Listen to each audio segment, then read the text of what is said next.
Водопад с какаото, това е останало от него на 2 октомври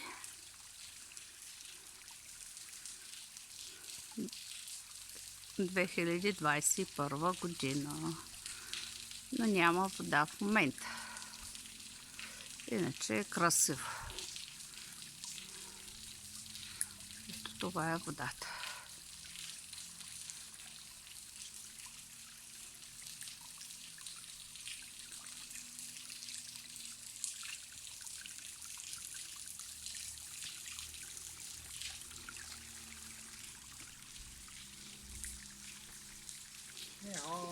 Хубавеца, който ме докара тук.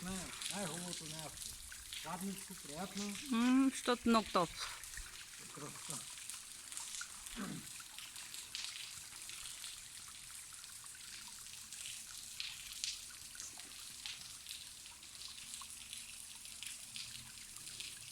Водопад с какаото, село Орехово.